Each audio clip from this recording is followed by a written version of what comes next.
Beej wrote the bunch of animals for the first part, and I wrote the bunch of animals for the coming up. We both chose puffins. Yeah. So that's in there twice. That's why I left it in. Nice. That's good. Puffins are cool. Yeah, and they have a good name. They're cute and they have a good name. What's a shuffle cat? Raccoon. It's something we made up Oh, okay. in an episode of Corpline. Yeah. I think Dank Ruggington was the other. Dank Ruggington, yeah. Was the other name for a raccoon. Yeah, it was Ian's character starts talking about. He's like, he starts talking about different names for raccoons. Yeah. And yeah, it was Shufflecat was one he made up for that. Dank Ruggington was another one. It was like the furry. Oh man. Furry something fuck thiever. I don't. Yeah. Yeah. Yes. Furry-tailed? Furry-eyed? I'm sure Corpline fans will probably point them out in here. They'll probably all learn, because Trash Panda, I think, did get picked up by us, but it was like, yeah, no, the other ones I always love. Is it Satan's Tanuki? Yeah, that's good too. Mangle Pixel. I work for Retro Games Limited Oh. on the C64 project. In fact, the video you use in the story I made. Well, the CG was very impressive. I was honestly, that's actually really funny because I was looking at it and the hand moves and the CG, the CG computer like looks really good in it. I was like, holy shit, is that CG? It is. That said, your message continues. I'm afraid you are spreading some misinformation. We are not Retro Computers Limited. We parted ways with RCL a while ago when they embezzled money from the backers. Ooh. That is what I said.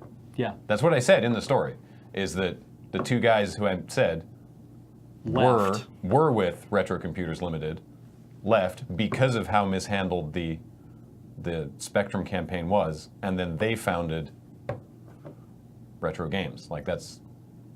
Yeah, that was literally in the story. Yeah. Yeah. Like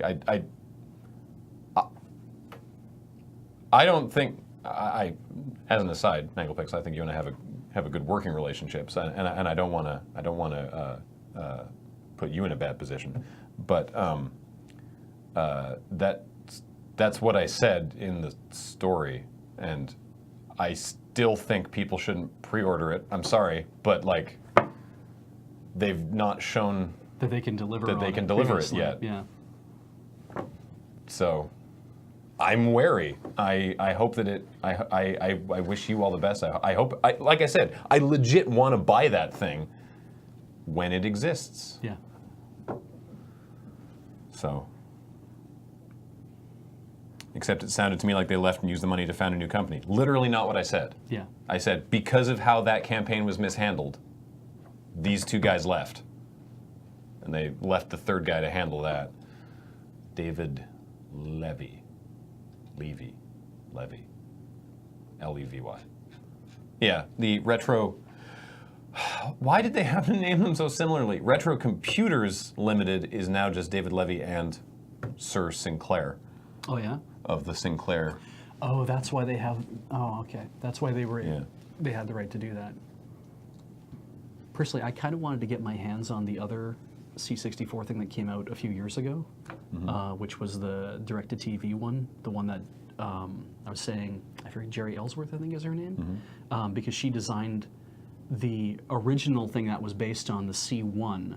She designed it from scratch, not knowing anything about how to design chips, and then took that knowledge forward to work with the people to develop the direct-to-TV one. And that one has summer games and winter games on it, and I loved Epic's winter games. And I would love to have that. I do. BJ and I were looking at the games list, and again, I'm sorry if this is uncomfortable, Nanglepixel, please don't take this personally, but I'm looking at the games list and going, I have not heard of any of these games. And it's like, everyone's a Wally. This really sounds like, it really looks like a UK-centric bunch of Commodore 64 games. Which was interesting to me because I never knew Nobby the Aardvark. Yeah, I didn't know there was such a huge, not only such a huge like market for that, but also the disparity in the games that we got for the Commodore 64. Yeah. It's like there's so many that came out just in Europe apparently that we never saw in North America, and probably vice versa as well. There's probably lots of stuff that anyone in the UK probably never saw. I mean, a couple of them look pretty sweet. They're like Hawkeye from The Boys with No Brains. Just like but I've never heard of it. mega apocalypse. Yeah. Yeah. That sounds bad. Yeah. Yeah, there's a game called Mega Apocalypse, and the cover art is like a planet exploding and a guy in a space fighter flying away from it going, yeah! Like, I just caused a mega apocalypse. It's like a million apocalypses. That's the SI value. The Specky was huge in Britain? I don't know. The Spectrum. Oh, okay. Yeah. Wow. And then Yeah. I've never heard it called the Specky. Like we didn't retro computing wise. There's a whole like the BBC Micro and like all those other ones that are over that were in the UK that never found their way over here. That was a thing. But over here, like other than like the Trash 80, and what was the other one that came out at the time? And the Atari ST. I'm like I can't think of any other computers that really got on. That really like got on a lot there. That I'm is. trying to find the actual website. I think that's 4.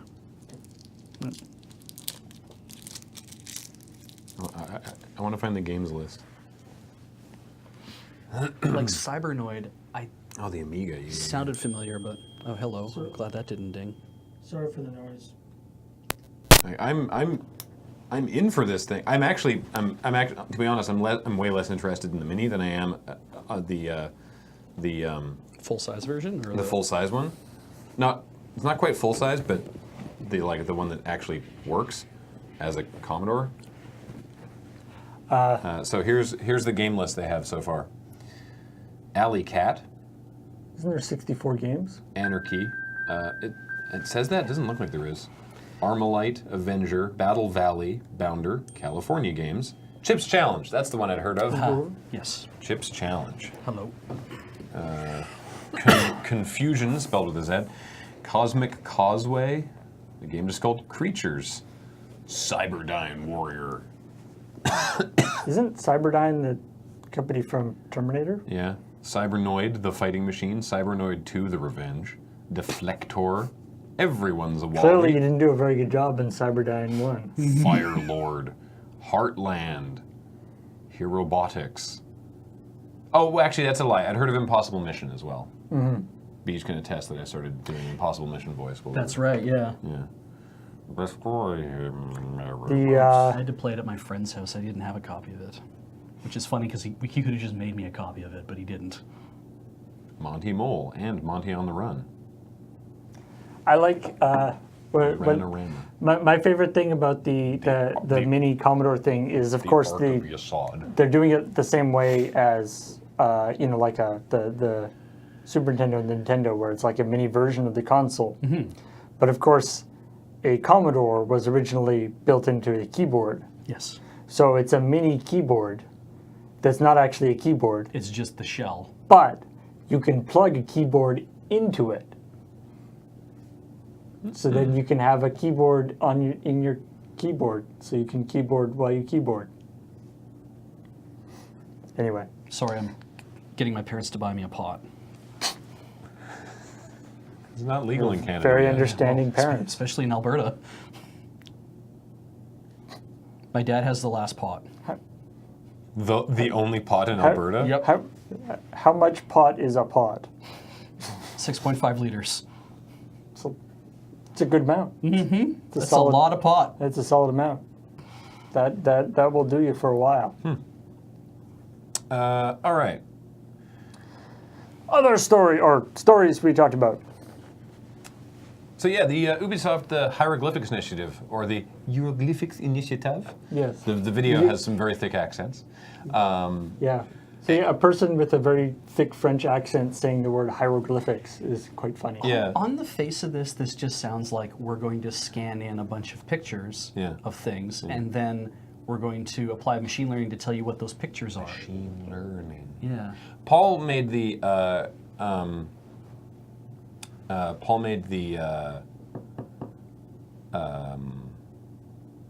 comparison between when Pixar set up like a barrier reef Like a fund to. restoration or maintenance fund when they were doing Finding Nemo, because like they were doing Finding Nemo and they were looking into the reefs and going like, holy shit, this is terrible. We need to use our Largesse. our largesse to like help with some of this, and also we get free good PR out of it. And it seems very similar because it's like the video is like we were making Assassin's Creed Origins and we realized nobody knows what hieroglyphics are, and so now we're going to use machine learning and Google to do it better. But there's nothing about how it's going to relate to the game. It's just it was the game is what made them think of it, and then Yeah, and I don't think it does relate to the game. no. It's just a... That's awesome, Mangled Pixel. I actually am super excited about that.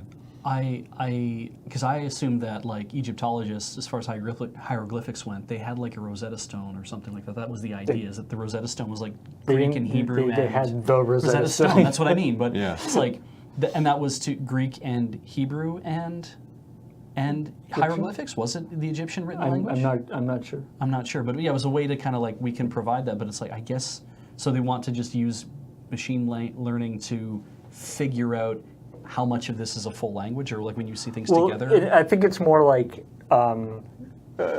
taking pictures, pictures of hieroglyphics, Yeah. and then being able to sort of quickly analyze them and recognize the stuff we do know.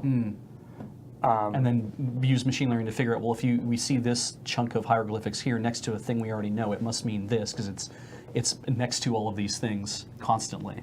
And I guess it's and I guess maybe finding patterns that have hitherto not been shown. I like It's interesting.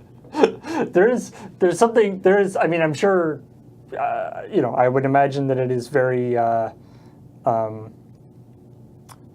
appreciated to get more attention and funding towards this kind of stuff, but I can imagine like Egyptologists and experts in the field it being like a little patronizing. It's like, we thought, why don't we try to use computers on it? And they're like, oh, why didn't we think of that? Oh, right, we're not a giant multinational corporation with access to millions of dollars of resources. Yeah. I'm waiting for that to become the next thing of the CAPTCHA, though, where it's like they click, I'm not a robot, and it says, okay, now please identify which pictures contain the phrase this in Egyptian hieroglyphics. Like, oh. Man, for some reason, I've been on a bunch of websites that have the new type of the reCAPTCHA thing where it's like, choose which of these things This is a traffic sign. is a traffic sign and stuff. And it is terrible. Like, it is very difficult for me to figure it out. To like, I get it wrong probably half the time. Oh, really? Just because it's very ambiguous. So It's like, there's like name, it's like which one of these, click on all the pictures that is a storefront. It's like, oh, I don't know, maybe that's a storefront. Is that a store? Is that not a store? right. What qualifies as being a storefront What and what qualifies as doesn't? being a storefront? Oh, that's a good point. The Nintendo Creators Program. It's literally the actual advice from Nintendo is, if you want to stream, leave the program. Yeah. Like that's the closest. Because Otherwise, you make another account. anyone on YouTube can stream Nintendo games, and Nintendo will just claim the replay. If you're in the Creators Program, you can't stream Nintendo games. Yeah. So they're like, well, use another account or leave. Yeah. And it's like, Yeah, it seems like one of those very sort of split thing. Like it's the sort of, it's like somebody high up in the company has like put down a directive that everybody else knows is stupid. And so they're like trying to follow the letter of it while still making it kind of work. I had when they announced this thing, I was like, I want to see if this applies to me, maybe doing a home stream or something. Like, how does this actually work? Because I like playing Nintendo games, I'm like, okay. So back when it first came out, I'm like, I have to stream from your set of game, or no, I have to make videos, so Let's Plays or whatever, based on a set of games you're going to say that I have to make them from. And I was like, oh, but I don't want to play Yoshi's Woolly World, or I don't want to play this other game, the new hot thing that's out right now. basically you're saying we'll give you 70% of the ad revenue if you make advertising material for the stuff that we want you to talk about. And I'm like, that is literally just employ somebody to make videos of stuff for you. Why not just hire somebody to do it or multiple people to do it? I'm like, because that would make, but no, you want the authenticity of having people in a creators program. I'm like, oh, okay, I'm not into this. So when I saw the streamer thing and then I started reading more about the program, I'm like, wait a second. The loophole is pull your whole channel out of the creators program, add back the individual videos, and I'm like, so What a pain in the ass. yeah, and the channel can your channel, if you want to be a member of the creators program, can only contain stuff that they say is okay to be in the channel. You cannot do other videos that are hooked up to. 'Cause I was reading the thing and I'm like, it sounds very clear. Like if I want to make something about Super Mario Land for like the Game Boy, they won't allow that in my channel. They'll say, no, we're going to knock that because that's content we don't want on your channel. I'm like, but it's my channel, and I'm allied with you as a creator. No, it's not. It's like not my channel. It's a channel that you operate and give me money from. And I'm like, then I'm an employee, aren't I? Like, I'm like, that's how I'm reading this. I must be wrong about this, but it's how I'm reading it. It reminds me of like what it seems like one of those, you know, like somebody at like a you know, a music publisher. Suddenly, like the CEO suddenly bursts in through the door and is like, "Did you guys realize that there's this thing called radio? Everybody is listening to our songs for free. Yeah. What the hell? And the We've guy got to puts put a his- stop guy to puts his that." hand up. He's like, actually, sir, we're paying the radio station to play our songs for us. What? That's money out the door. And it's just like, Because if you to have a channel, you have to do nothing but the videos they want you to do. Apparently, so they're You like, also have to have there's a view limit. oh, you have to have a certain That's number what of Heather views. was just saying in chat. you also have to be a channel with enough can't, views. and so you also can't play non-Nintendo games on your channel. Yeah, because if they see that, they'll be like, that's unauthorized content for your channel. It's like, I'm sorry, what? It's like, I should be able to do what I want, and then, but publish the stuff. And they're like, no. So just take your channel off, make less money per video, add all the videos back, because every video you've made to be part of the program in that channel means it has to be all stuff they wanted. So add that all back, and then you'll get less money for it. And I'm like, holy shit, I'll just go stream on Twitch and never sign up for your program on YouTube, and that'll solve all my problems. Yep. Yep. The only way to win is not to play. Yeah. Except you're playing. But I think, yeah, it was that whole thing about, what if somebody says a racial slur during one of their streams? We don't want that, so no streaming allowed. And I'm like, that's the only thing this is made to fix. I can't think of any other reason to do this. And it's like, that would be a problem if that was an employee of Nintendo, but Which you're kind of pretending that we are, but you won't let us be. Silicon Echo kicked off Steam so hard that they've decided to abandon game dev entirely, which is a neat trick if they had ever done game dev to begin with. ouch. They I just thought, yeah, the apparently they put up 10% of all games that were added to Steam in the month of August, Wow. because they added so many games that month. so prolific. Yeah.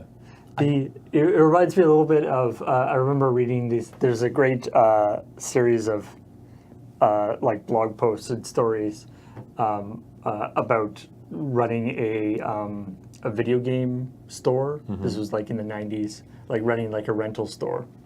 And you know, all the various silly things that happen. But he's said that it's always amazing how many people threaten to never come back right after you've banned them from the store. Yeah. Yeah. Yeah. It's like, yeah, I hope you don't come back. They were trying to, this letter that they released was trying to be like, you know, this could totally destroy, you know, the career of an indie dev. And it's like, yeah, absolutely it could, but most indie devs put up one game. Yeah. The problem that Steam had, literally in their letter, was that you had flooded the marketplace with so many games, many of which were practically identical, that it was having a negative impact on users' ability to find games, because it was just all this bullshit. Right. Like the actual the letter to Polygon from Valve when asked for comment was These accounts were generating a lot of reports and frustration from customers and other developers. It turns out that the bad actors were all the same person operating under different accounts. Same person. Yeah. Okay. Silicon Echo Studios. What we found was that a set of extreme actions by this person that was negatively impacting the functionality of the store and our tools. This person was mass shipping nearly identical products on Steam that were impacting the store's functionality and making it harder for players interested in finding fun games to play. This developer was also abusing Steam keys and misrepresenting themselves on the Steam store. The Steam platform is open, but we do ask developers to respect our customers and our policy. Spamming cloned games or manipulating our store tools isn't something we will tolerate. Our priority is helping players find games they will enjoy playing.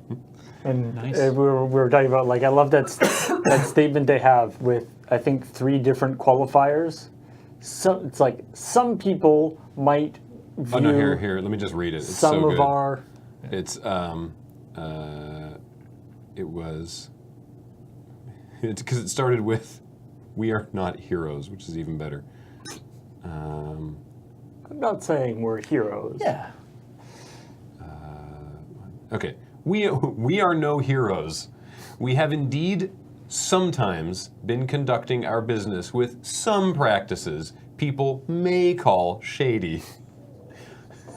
For example, this is continuing the quote. For example, creating more developer names even though they were on the same account and listed under the same publisher. This was done primarily for easier statistical tracking, as we did not believe it to be a problem since all the games were publicly listed under the same publisher and there was no deception included. You had to pay extra for that. Yeah. No deception included. The thing that got me. The deception is day one DLC. Yeah. The thing that got me too is also it's like, oh, and this also in the Steam trading card marketplace, and I'm like, I'm sorry, the what?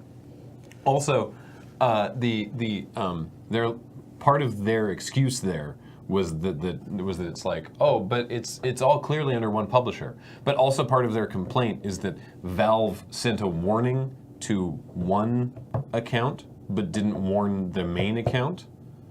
So they were like, we had no idea it was coming because they only warned the one account, and they should have warned us before they deleted everything. And it's like you just said everything was under the one publisher account. Mm-hmm. You can't. Yeah, we've done everything we can to obfuscate that we're a one company, but why didn't they send it to the correct one? I mean, I guess they're running by that old thing where it's like when you have to go defend yourself, you defend yourself with every option you have. You never hold anything back. It's like, I'm going to defend myself in all these multiple ways, even if they contradict each other. It doesn't matter. Now, further comment from Silicon Echo Studios. Why were they even approved and greenlit in the first place if there were problems with the games all along? That is a very good question, and that is something that people have been asking Valve for years, and that they should deal with. It's the old. It doesn't excuse you, but Yeah, it's the old. You shouldn't have let us get away with this. yeah. How dare you, Valve, let us get away with making it difficult for your Actually, customers? yeah, I bet that's going to be their next move. Is that we did this in order to raise awareness about this being a problem. Oh, the Puppet Master defense. Yeah. That's a good one. It's a social experiment. Yeah. That's like the Apple App Store, and I mean it's like any app store these days, where you want to say, don't you guys have the responsibility to curate? And it's like, no, we'll just let people put up whatever they want until your customers start complaining about it, and then we'll be like, I guess we have to take a stand. And I'm like, you should have taken a stand like a year or two ago, dude. You can't play FIFA with your friends? Yeah. So that's fun. I mean, maybe you can if you get lucky. Or if you happen to like the person you're playing with, I guess. Now on the plus side, maybe they Yeah. didn't sell a lot of copies. The real and only your friends was allowed the them. randos you played with along the way. Yeah. Exactly. No word on whether there'll be voice chat and you'll actually get to make like friends with them. But if there will be voice chat, it'll go through your phone through a complicated system. I was going to say, isn't voice chat on the Switch just its own hilarious joke? It's through your smartphone, and it's a weird method. I get why they did it, but also isn't voice chat on your smartphone just phoning people? yeah, essentially, yeah. I don't want to phone right. Opening It's a like we have Discord. this great system. What you do is you go on your phone, and there's an app already installed. We actually thought ahead of this. There's Yeah. an app already installed that's like a little picture of a phone. Yeah, which and you makes call sense. This guy. And then you put in there the friend code for the person, which Yeah. is a 10-digit code that you get from them. Yeah, hard to remember, but we sure everyone will figure them out. Yeah, you may already have it in your address book. Yeah. And then just immediately connects to them. Like I know why they did that, and it's because I'm not trying to make excuses for the thing, but also I don't play multiplayer games, so I don't give a shit either way. But it's like, oh, we have this thing you carry around that has like battery power in it, and if you carry it around and you're trying to talk to somebody while you're doing voice chat, it's going to run your battery down at the same time that you're also playing the game. So why don't we put that on your phone? And I'm like, makes sense. People have a device that already is good at doing voice communications, and it can be its own separate battery, and you don't have to impact your system. But I'm like, it still doesn't seem like a very elegant way to do it. Mm-hmm. It's like, I do remember, this is maybe 2 years ago, there was an update to the Switch that they talked about at like one of the Nintendo Direct things, Yeah. where they added video chat to Yeah. the Switch. You can do video chat, and so it's like, you know, they had like a thing with like Reggie talking to I don't know, whoever whoever was the CEO of, I don't know, maybe Is it Iwata? it might have been Was it Iwata Iwata still at at the that time? point. Yeah. Okay. Anyway, it had him being like, "Hi, I can see," and it's like they seem to think that like video chatting is new and exciting as a technology. Yeah. They were like, look at this. Look at We're this. in Japan, I can but see you. Reggie's in America, and we can speak with video. Yeah, and it's like- everyone's like, Should we tell them about Skype? do we clap? Yeah. Are you sure that wasn't the Wii U? That was the Wii U. Because the Wii U Yeah. had that as Yeah, a that's what I'm feature. saying. That was the Wii U. Yeah. Yeah. Yeah. Sorry, you said Switch. Oh, did I? Oh, Yeah. sorry. Yes, this was a couple years ago for the Wii U. It was in the concept video when they released the Wii U that you'd be able to be like an old man sitting on a couch, me, and you'd be able to talk to a young person who knows how to play a game, and they'd be able to video chat with you and walk you through it. Make fun of you and your mother. Which, by Yeah. the way, I guess they have that feature is not in the Switch. No, they took that out because clearly it was not very It popular. was too sophisticated. Didn't exist. You couldn't do it. Dilly Flaps says, "Holy balls, LRR, you were my childhood. Hey, welcome to our Twitch channel. We've been here. We can be your Semi-adulthood. your tween years, your adulthood. I don't know how old you are, but we're here for you still. Drop us a line. Let us know how old you are. You never call. No. Catch up. Yeah. Welcome to I the don't know how I feel about people being nostalgic about me, but When, nice. So before we decided to go with the joke of Beej just reading more animals through the coming up, the original coming up was coming up. Forget those purple skirts. The new PUBG hotness is actually some of its oldest hotness. The Player Unknown bandana, one of which sold this week for $1,000. Hopefully, sometime soon, a shirt will become stupid expensive, so the show-off players will have more than a bandana and a skirt to wear. I like that. it doesn't even look that good. Like it looks It's not shiny. It looks fine, but it's very sort of unremarkable as a thing. This is a thing where it's now that a bandana has sold for $1,000. Does that mean every bandana is now Holy crap, $1,000? Dilly Like, Flaps. is that Yeah, what I'm that's looking old at? school. Old school, those Photoshops. I remember that. I don't. What's your username? I remember those Photoshops, though. Hey, you can now gamble with Pac-Man. These are stories we didn't talk about. Yeah. You can now Pac-Man gamble.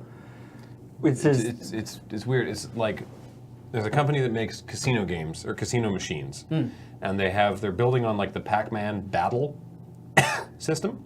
And basically, so it's you and 3 other players. You sit down at this like Pac-Man battle tabletop.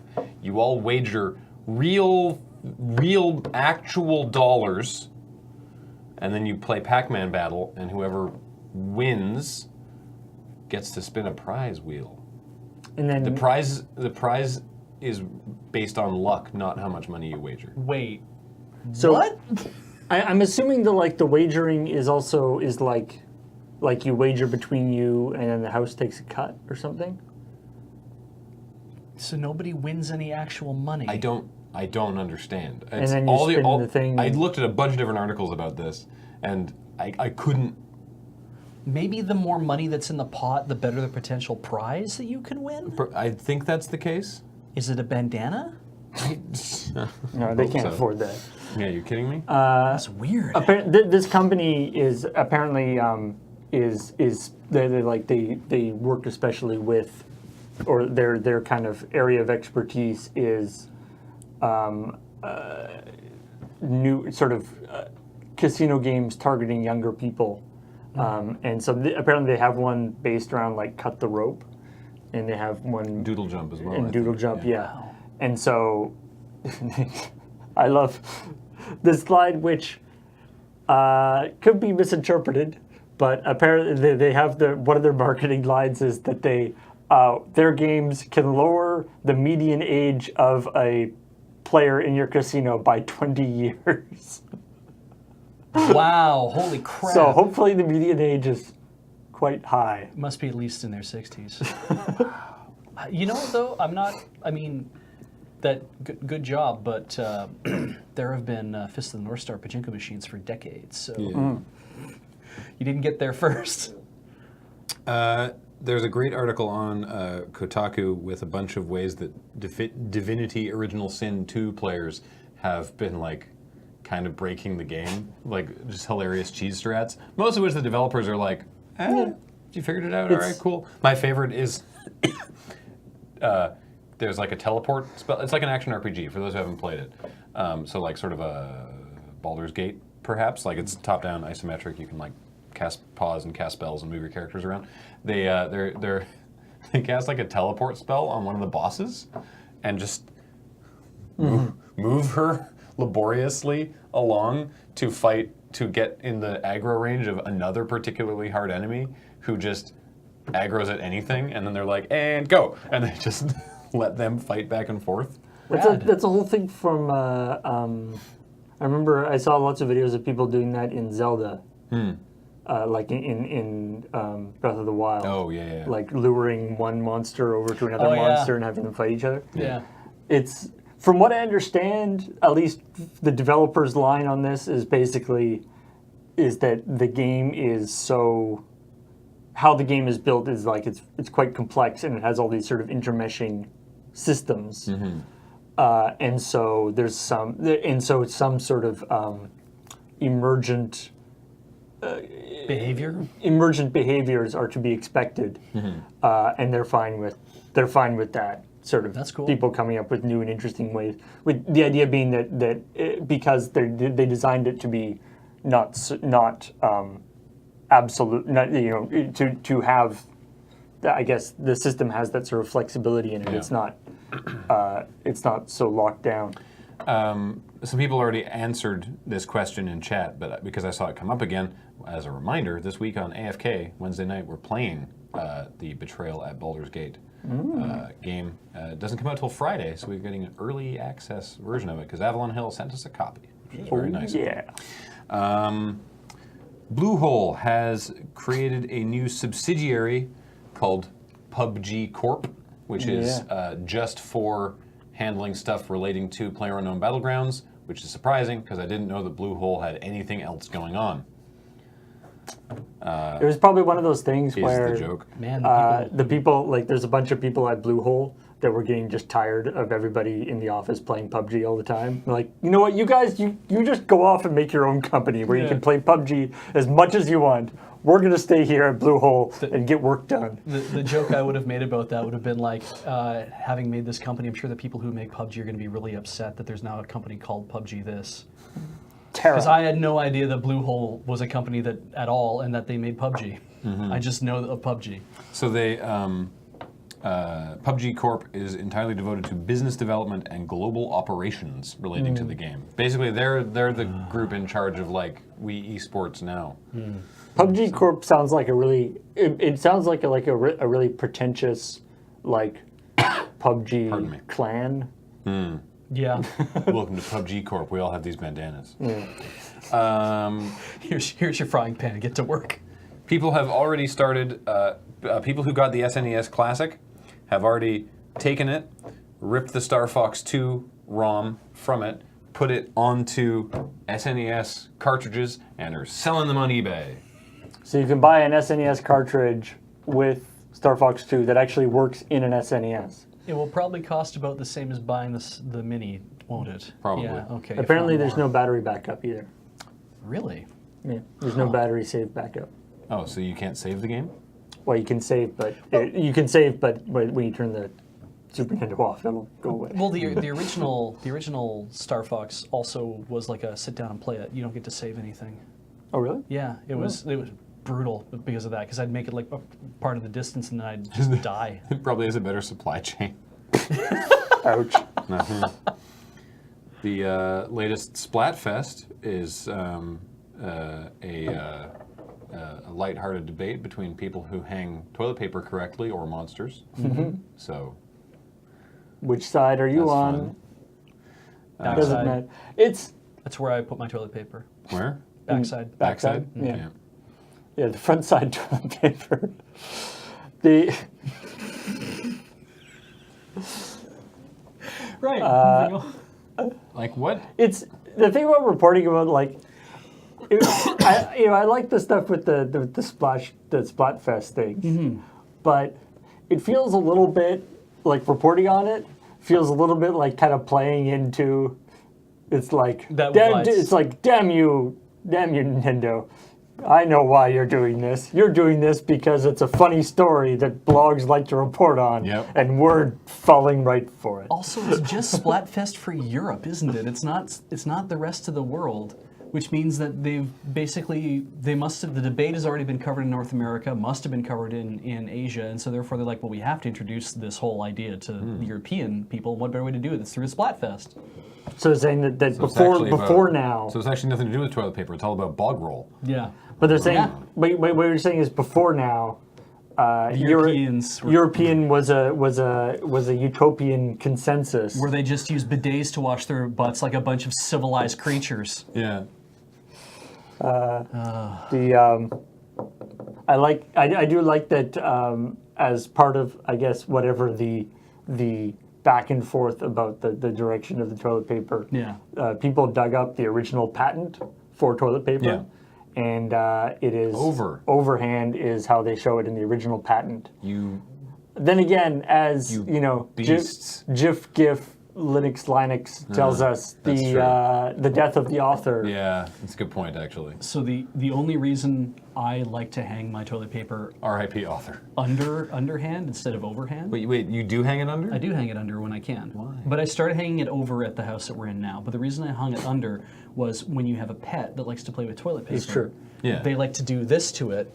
And if you have it hanging over, they unravel the whole thing. But if you hang it underhand and they do that, it just spins and spins and spins and doesn't spin onto the floor. It just spins backwards. Yeah. But if you don't have a pet that does that, it doesn't matter anymore. Yeah, because we have two cats that have never given a shit. And Penelope probably hasn't discovered how fun it is to roll it out yet, I'm guessing. And she did once, and then we were like, "Don't," and then she's like, Like, "Okay." I learned a lesson. Yeah, That's good.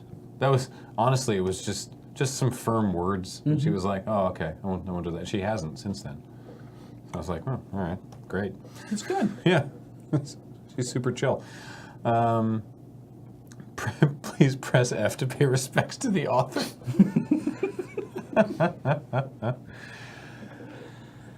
And that was all I had.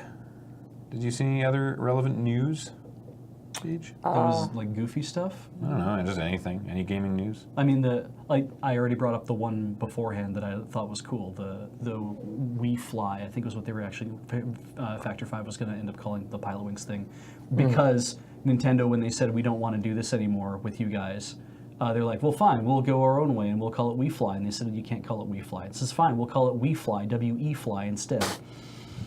Oh, there was a thing with.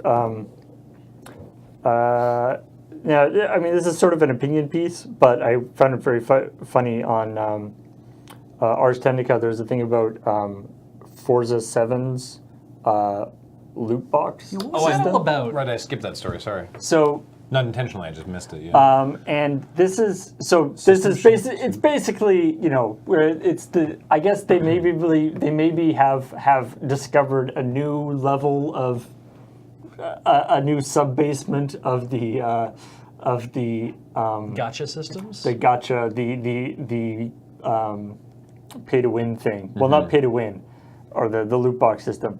So what it is you can buy, as with all these things, right? You do races, you get coins, you use coins, you can buy loot boxes, and then there's stuff in the loot boxes like, Tires. new cars or customizations for your cars and stuff like that. But one of the things, so the only thing that you use the coins for is to buy the loot boxes. and the thing. One of the things that's in the loot boxes are these things called mods, which are not things to modify your car.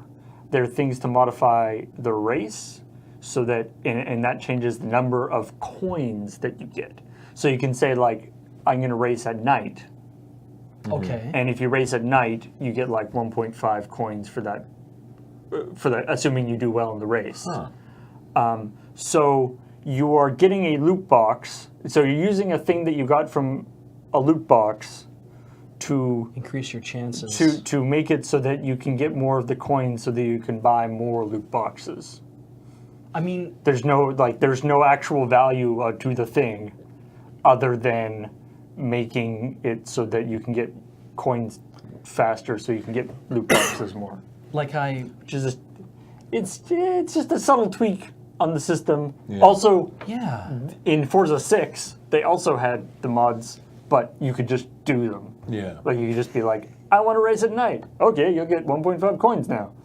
It didn't require an item to do that. That you have to unlock, and you have a chance of unlocking. I'm Oh my really God. concerned about WWE 2K18 Do tell. because a bunch of images came out today of the game, and one of them is like, it is about there's now a loot box system in WWE 2K18, which there hasn't been previously, and it's like, look at the stuff you got in this loot box, and some of it is like moves, some of it is like theme songs, and some of it is like clothing items. And that's going to be really fucking annoying for me Right. if I'm doing the Autumnal Rumble thing.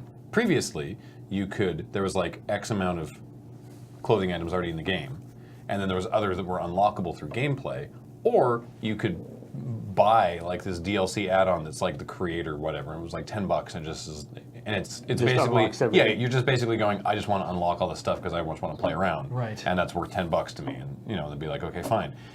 But if they're doing loot boxes, presumably they won't be doing that, and then that's really, really bad. Because I've gone back and forth on this. Originally, I was gonna stick with 2K17 because I've already made so many of the roster, and I was like, I don't want to rebuild everything again. Then I decided I was going to switch to 18 for a couple reasons. One, it's coming out PC same day, and character creation in PC will be a lot quicker because just menuing is easier, and they've changed they have more match types. You can have 8 people in the ring during the Rumble, which will be impressive. They have special Royal Rumble eliminations, and like that'll be cool. Okay. And then this stuff came out today, and it's like I'm not gonna do that if I have to throw money into this gacha system just to unlock costume pieces. That's and you're getting like that's random, stupid. and you're also getting like random costumes. Yeah, Yeah. Like the chances of you actually being able to unlock all the stuff you want is very small. Well, Yeah. and if it's a loot box where you have to pay real ass dollars for them, versus because that's one thing. If it's a system like that where it's like you have to race to earn coins to unlock your boxes. It's the thing. It's like all loot boxes. It's an in-game currency, Yeah. but you can buy the in-game currency with money. Oh yeah, the other thing is, so somebody mentioned about the Forza thing, is that all those the mods, like those game modes or whatever, those modifications, you can do whenever you want. Like you can say, I want to race at night, but you don't get the extra coins unless you're actually using the item to do it. Wow. Holy Anyway, crap. it's just So I'm waiting to hear more about what that system is going to look like for 2K18. yeah. Disappointed. I've worked hard for these ass dollars. You work You work hard hard for for your the ass ass dollars. So hard for the dollars. Yeah, I think. What a mess that is. Yeah. I think that's it. 'Cause, Oh, that was a big complaint about NBA 2K18 as well, was that this whole loot box system. Oh, and if it's all 2K games that's making all these things, then obviously they're going to work in a similar fashion. Mm-hmm. I see. Okay. oh yeah, there was also this thing where the director of Overwatch was Jeff Kaplan was talking about how they've gotten some negative. Well, so they've gotten some negative feedback about feedback in the sense that people keep like in their forums and stuff. They'll be like, people will ask questions or talk Yeah, about okay, stuff and okay. things, and people are like, why like there are people involved in the game in the forums, to moderate, to whatever, do stuff with the forums. Yeah, yeah. And there'll be like a thread that's like many, many pages long where lots of people are talking about having this one problem, saying like, why doesn't it seems weird that nobody from the company is actually commenting this? on even on these really like obviously they can't answer every question on the forums, but even these like really popular threads often are not answered. Okay. And they're saying like, what's up with that? And so as part of a sort of a partial response to it, basically Jeff Kaplan is saying that they have a big moderation team, obviously, that's working on this stuff. Right. But basically a lot of members of the team don't want to talk about stuff in public as a member of the Overwatch team because it's too basically too sort of dangerous in terms of being so careful about what they say, because anything they say puts them at risk. Well, and there's so many people watching everything so closely that if they say like, if someone's like, oh, I hate this, I hate this weapon and whatever, this it's weapon like, or we're thinking about nerfing it, or not even that. If they just say like, oh, we're looking at that, that will be like headlines. Will be like, are they going to nerf it? Are they not going to for the next like month? Yeah, they'll be talking about that. And so basically, it's come down to like they can't say anything in public because they're too afraid that people will read more into it than that there's actually there. And then also, and then of course, also, whenever they say anything about any, like, if they say like this attack is too, somebody say this attack is too powerful, and they'll say, that's an interesting idea. We might look into that. Yeah. Not only will there be a huge amount of consternation about that, but that person's boss will then get tons of emails from people demanding that person is fired. Oh my god. Oh. So basically, it's another one of these people sometimes are a little bit overly focused. Yeah. Shall we say? I saw an image on Twitter. Everyone just calm down. Where somebody showed that the Overwatch team responding. I think it was the Overwatch team responding to stuff on the forums or wherever. And one of the things that they said was, we've been, like the Overwatch team doesn't work 24/7, but they're always there. And then there was like another thing where the person writing the blog post was also like, I was severely fatigued, so I didn't come in. I took an hour. I didn't come in at 5:40 a.m. like I normally do. I came in at 6:30 instead because I was severely fatigued. And I'm like, holy shit. Go to sleep. Yeah, it's okay. You can sleep. Like, but then I thought for a minute, like, is it okay? Like, what happens if you do sleep? Does that mean that everything rolls to like a halt? Are you not staffed properly? What the hell is going on over there that this is considered acceptable behavior? And I'm like, crunch is bad enough as it is. Now this community management is also rough. Now the crunch Jesus. never ends. Yeah, there's no end to crunch. Yeah. So there's anyway, no longer crunch. Oh, great, perfect. Yeah, it's just the new normal. Okay, that's going to do it for today. Let's welcome the subs. Take off. And then tonight is Tinker Tailor. Yes, and it is home automation using Homebridge and Raspberry Pi. I love Raspberry Pi. Me too. How does the Raspberry Pi, is that to... It's how to bake a pie using Homebridge. Oh, okay. Yeah. It's the Raspberry Pi is to reward yourself after you've done such a good job of automating your house. Yeah, you hook up your lights to a system in your oven, obviously. It's always important to hook up three-phase power to a centrally controlled computer. I feel like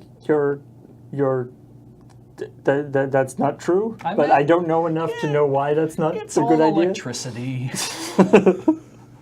I'm sure it won't affect anything poorly. I feel like any explanation for something that starts with "it's all electricity" is probably dangerous. All right, let me just set this up because I didn't, Oh, that's okay. because I'm a terrible person. Ian asked me the other day, actually, if I had any Raspberry Pi plans, because I did get an extra, I got I shouldn't say an extra, I was generously gifted a Zero from Texan Reverend, and I still haven't figured out what I want to do with it. And he asked me, he's like, hey, have you got a plan for that Zero yet? And I'm like, oh, no, I haven't. But I wanted to be on the show and do something, but I don't have anything to do. So I'm not going to be on the show tonight. But Ian will be. Fair enough. Yeah. Okay. I thought you were going to say, so I'm going to be on the show, but we're not going to do anything. Yeah. WWE 2K18 does have what's called the accelerator. I forgot that's what it was called in previous games. It does actually have that. Oh, that's nice. So it's $5 and it unlocks everything. Then who the hell would buy a loot box? I don't know. It might be just for career mode. I super don't understand it, but yeah, it's there. Okay. I have to So- do this for the computer. Yeah. I think people who are so cheap that they don't want to spend the $5 on unlocking everything. They want the challenge of And random number generator. the digital deluxe edition includes that and some people from NXT, so I might just Neat. go for that. The people from NXT are just in the box. Well, they've got nothing else to do. Yeah. Are you coming back, Paul, or shall I slide over? You can slide over. I will slide over.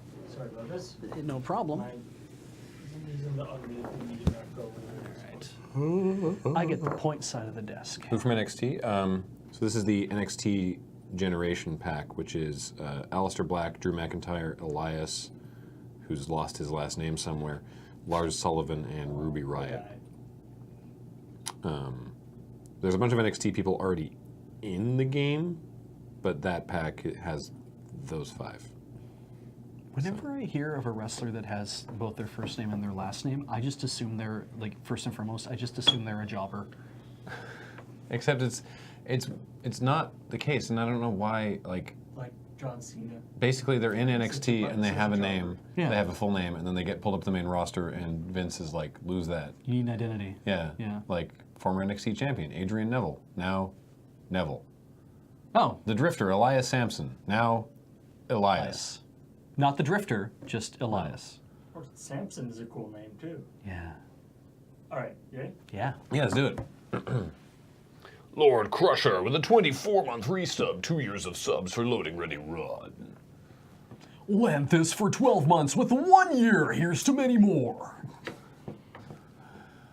Lord Sacrosis with a 13-month resub, 13 months of gainfully-ish employment. What a time to be alive. I feel like we're playing Voice Horse. Phoenix Maylor for 41 months. Greeting from a Calgary buried 15 centimeters deep in snow. Winter is coming. Lenara with a 42-month resub. I can't do it. Welcome back, Banara. Igarius for 14 months. Double Graham today. What? Beowulf with a 49-month resub.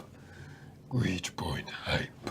Mordrin for 12 months. I'll get you next time, Gadget. Foxmar 320 with a 45-month resub. Emperor Kalis would like a word with you, Graham. I'll get back to you. Bearded Canuck for 18 months. Second sub baby already. Wow, time flies. Shemerson with a 6-month resub. Wow, 6 months. Where has the time gone? Welcome back. No. Classics for 40 months in the future. Rouge Assassin 87, a new sub. Welcome to the channel. Explosion's back for a full year, a sub-anniversary. Time to check points and be AFK. It's Titani with a 29-month resub. Betrayal at Baldur's Gate. Boo did it. Go, Boo. Go for the eyes. J Random Hacker for 17 months, an audio-only checkpoint today. Listening at work. Hope it came across. Yeah. Texan Reverend with an 18-month resub. Welcome back. Ivalens for 10 months. Ivalens, got it. Ivalens. Kudos to Engineer for all his Ivalens. editing time on loading time. Lonely Tex, 18-month resub. Double sub. Baby. Cursed Human for 20 months. Fail Tendo for the win. Nearness with a 45-month resub. So how many years until we get a mini N64 and mini Dreamcast? IDK like 5? Stephen JM81 for 8 months. Welcome back, Stephen.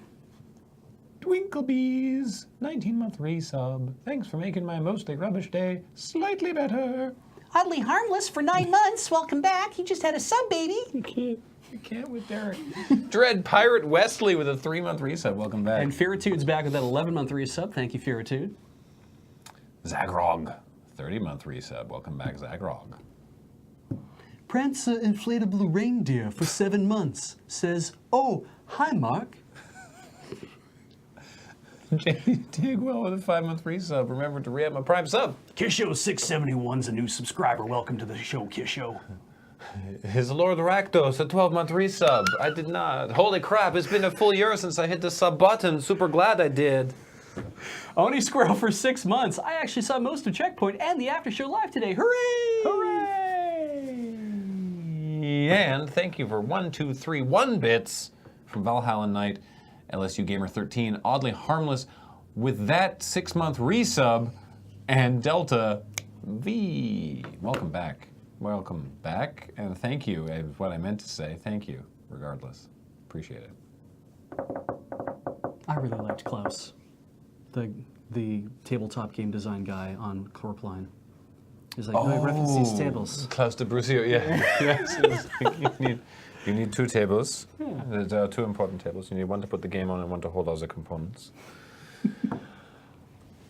Also, I was going to say, with all this talk about mini things, New Day Tuesday tomorrow is going to be, James is going to be playing his Oh yeah, he got the teeny SNES weeny Super Classic. Nintendo. James and the Giant Mini. It's, yeah. Yeah. I guess Star Fox 2 will be part of that. Maybe? The hitherto unseen Star Fox 2. You have to play the first level of Star Fox to unlock Star Fox 2. Well then, it's never happening. Yeah. We're not going to go anywhere near Star Fox. No. All right. That's it. Come back later for Tinker Tailor's How to Fry. Ian's going to be doing home automation. Mm-hmm. Yeah, that'll be in 3 hours. Holy Two and crap, a half hours. Oh, we got to eat. Ian is. I'm hoping that Ian is just going to automate his job on Tinker Tailor. Like the episode will just be like a computer working and building things. Like animatronic. Yeah. That's maybe a little beyond his means, And but we'll see. and Ian is just like off camera, being like, "Build a thing." And does it. Like, yes, master. Yeah. Stop calling me master. All right. Bye, everybody.